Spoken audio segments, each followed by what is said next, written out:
Hi. Brian here, along with Emily. Hi. And we've been talking a little bit about relationships, the difficulty of relationships.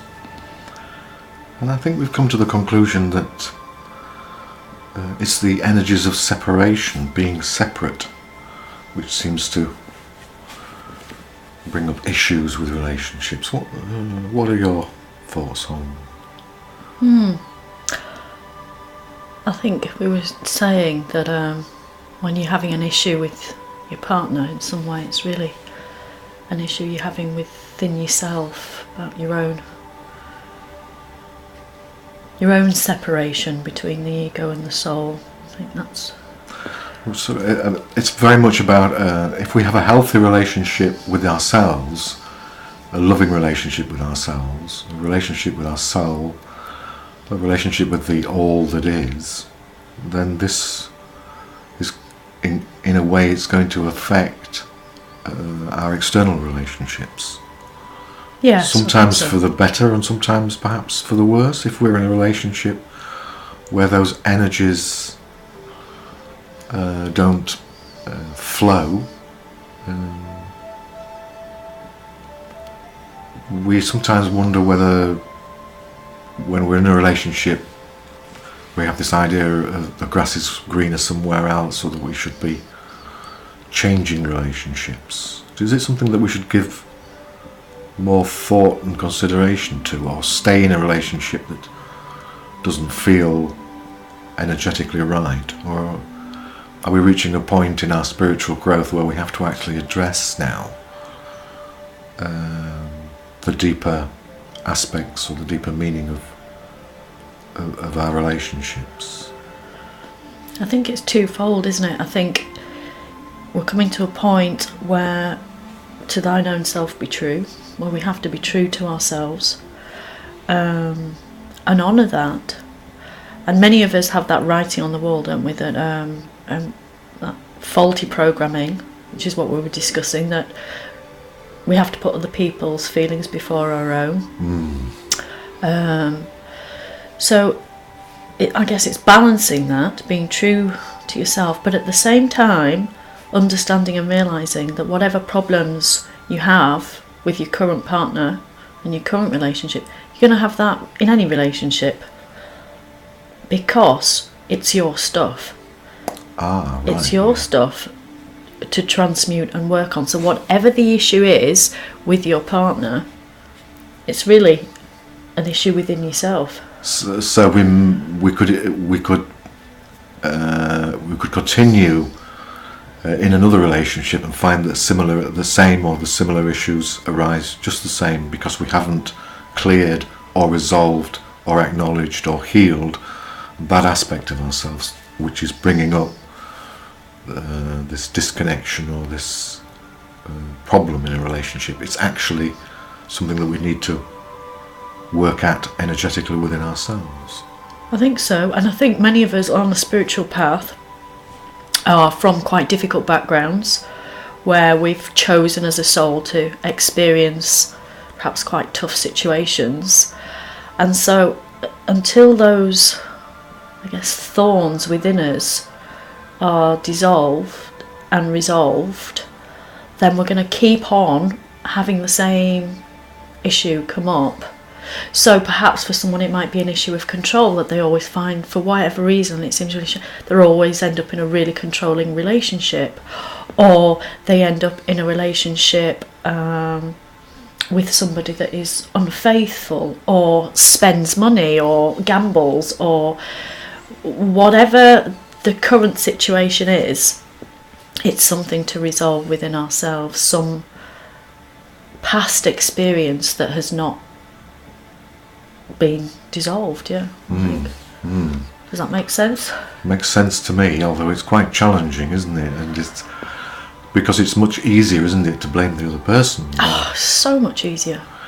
And I think what we do when there are emotions within us that are really difficult, we either suppress that and shove it away, or we project it onto the other, so it's the other's fault.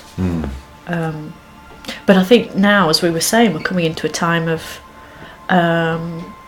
spiritual adulthood.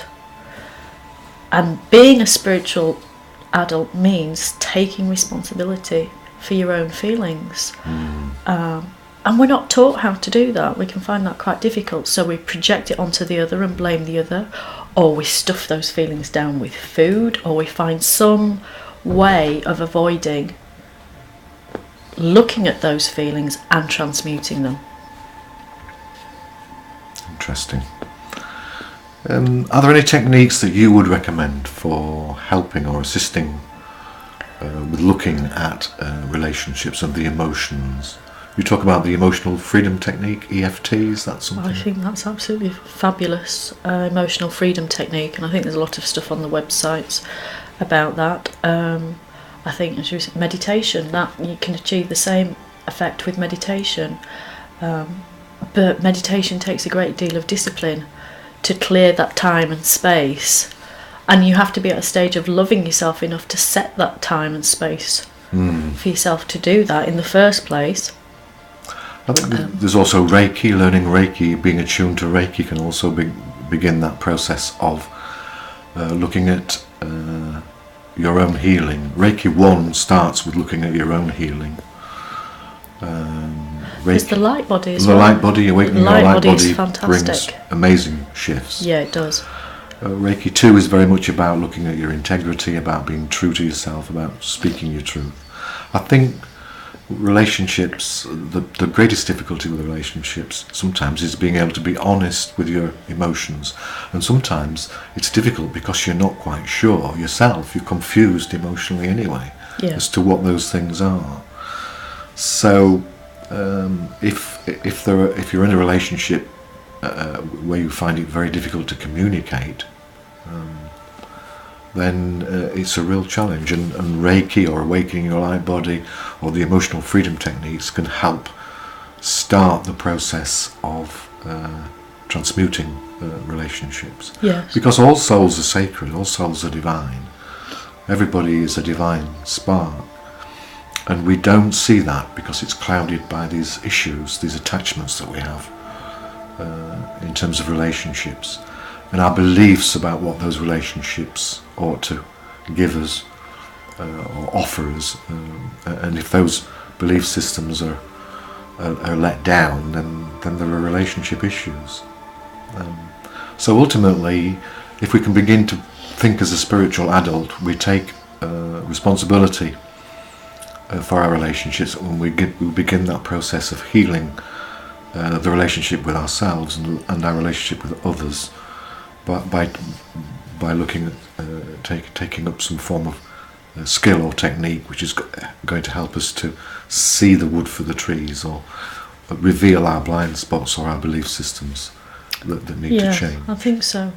And I think if you want to take it a step further, a lot of spiritual masters would say that any kind of problem or issue you have in your life, particularly in terms of relationships, is a problem and an issue that you have with the divine. So for many light workers, people on a spiritual path, they've gone through difficult times in their life and have felt abandoned, that they've been that God has abandoned them. So I think it's really important for people, just even if they spend 10-15 minutes, to take a piece of paper and a pen and just write down feelings that they have about God or the divine, or whatever label you want to give it. And it can be quite surprising, actually, because any issue you have in a relationship is about separation. So it's about where are you separate from the divine?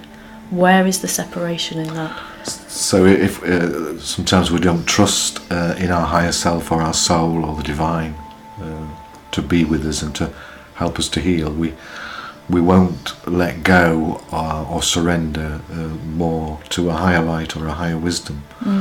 So perhaps we have issues of faith or trust as well, or unworthiness, or unlovability, perhaps. Yeah, definitely, all of those. So it's a very interesting subject, and these three modalities that were suggested in the emotional freedom technique, EFT can assist us. Reiki, learning Reiki and being attuned to Reiki can help us. And awakening your light body, a course which I also teach. All of those can help, and you're very familiar with the EFT, you teach that. Okay. Thank you.